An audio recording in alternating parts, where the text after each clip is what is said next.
دوسری چیز جس سے کہ انسان کے اوپر اللہ کی رحمت برستی ہے اس کو کہتے ہیں استغفار. استغفر اللہ ربی من کل ذنب واتوب الیہ. قرآن مجید میں اللہ رب العزت نے حکم فرمایا واستغفر اللہ، استغفار کرو. ہمارے اکابر یہ معمول بتاتے ہیں روزانہ، استغفر اللہ ربی من کل ذنب واتوب الیہ. اس کو دن میں کم از کم 100 مرتبہ صبح، 100 مرتبہ شام. زیادہ وقت ہو تو 200 مرتبہ بھی پڑھ سکتے ہیں.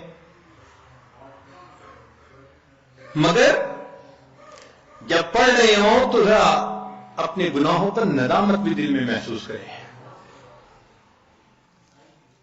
یہ نہ ہو کہ زبان پہ استغفار چل رہا ہے اور دل میں گناہوں کے خیال چل رہے ہیں. رابعہ بصریہ رحمۃ اللہ علیہ فرماتی تھی استغفارنا یحتاج الی استغفار، کہ ہم ایسا استغفار کرتے ہیں کہ اس کے اوپر ہمیں استغفار کرنے کی ضرورت ہے.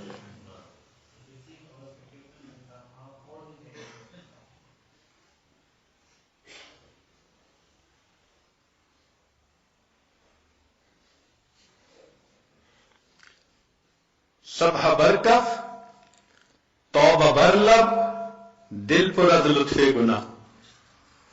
ہاتھ میں تسبیح، زبان پہ توبہ اور دل گناہ کی لذت میں پڑا ہوا ہے. معصیت را خنمی آیت بر استغفار ما، میرے استغفار کے اوپر تو گناہ بھی کھڑا ہنس رہا ہے. تو ایسا استغفار نہ ہو. صحیح ندامت کے ساتھ ہم استغفار پڑھیں تو اللہ تعالی کی رحمت برسے گی. دلیل قرآن عظیم الشان، بات پکی. اللہ رب العزت شاہ فرماتے ہیں لولا تستغفرون اللہ لعلکم ترحمون. قرآن کی آیت. اگر یہ استغفار کرتے تو کیا ہوتا؟ اللہ تعالیٰ رحمت برساتے. تو اس کا مطلب ہے یہ گارنٹیڈ بات ہے کہ استغفار کرنے سے اللہ تعالیٰ کی رحمت برستی ہے، انسان کے روح کو غذا ملتی ہے.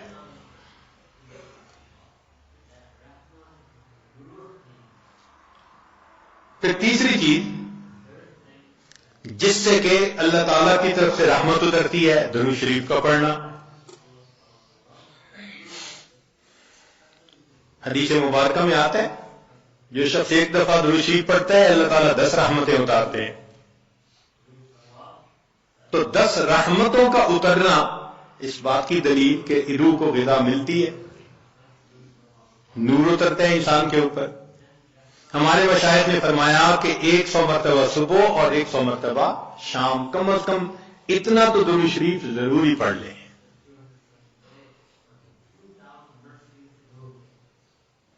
ایک صحابی رضی اللہ عنہ پوچھتے ہیں اللہ کے نبی صلی اللہ علیہ وسلم میں کتنا درود شریف پڑھوں؟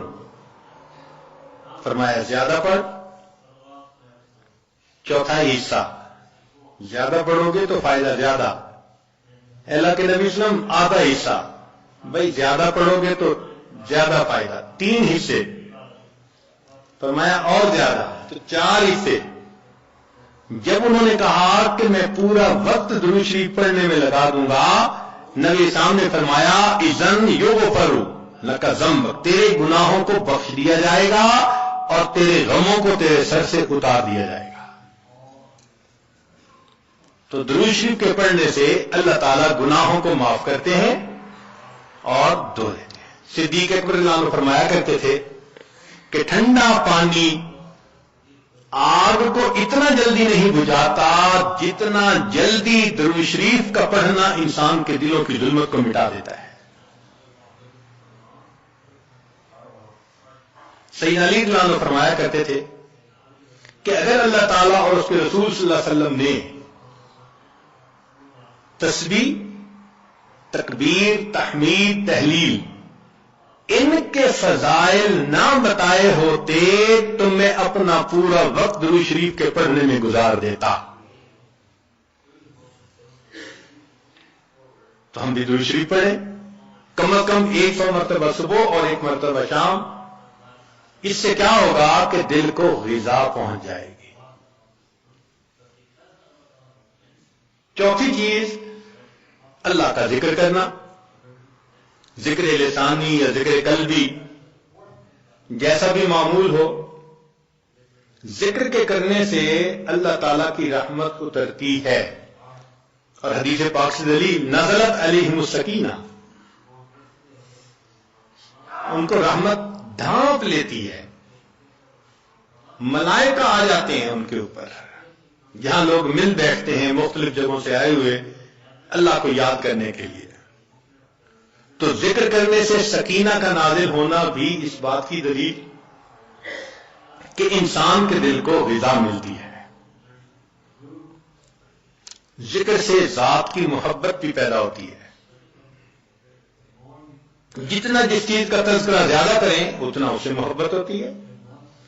تو کثرت ذکر کا حکم اس لیے کہ اس سے اللہ رب العزت کی محبت انسان کے دل میں پڑتی ہے.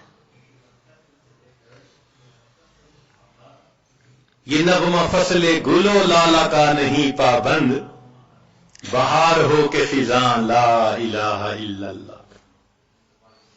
ہمیشہ ذکر کرنا ہے، ہر وقت کرنا ہے. موسموں کے بدلنے کا اس پہ اثر نہیں ہوتا.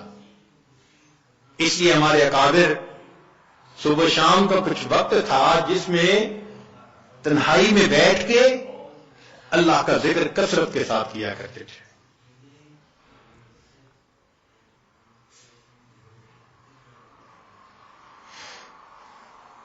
پھر پانچویں چیز جس سے کہ انسان کے اوپر رحمت اترتی ہے وہ ہے اتباع سنت. جتنا ہر عمل سنت کے مطابق ہوتا جائے گا اتنا اللہ کی رحمت ہم پہ برستی جائے گی.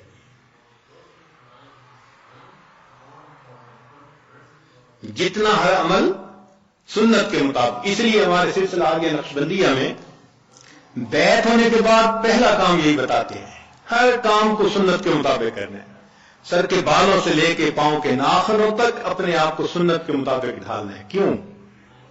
ایک تو اجر ہے، ایک قرب ہے، اللہ کی محبوبیت ملتی ہے، اور تیسرا یہ چیز انسان کے روح کی غذا بھی ہے. دلیل قرآن عظیم الشان میں سے ارشاد فرمایا اطیعوا اللہ والرسول لعلکم ترحمون. اللہ اور اس کے رسول کی اطاعت کرو تو کیا ہوگا؟ تمہارے اوپر رحمت برسے گی. تو اتباع سنت سے بھی انسان پر رحمت برستی ہے.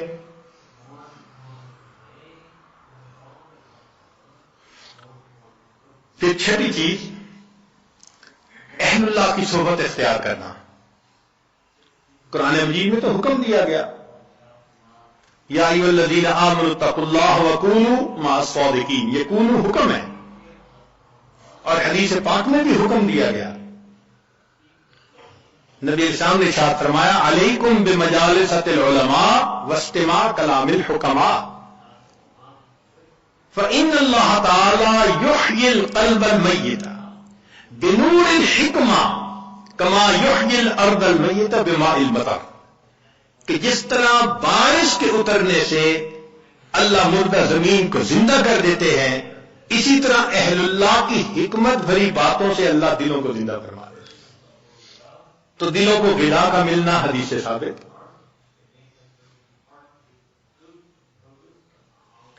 اس لیے تو فرمایا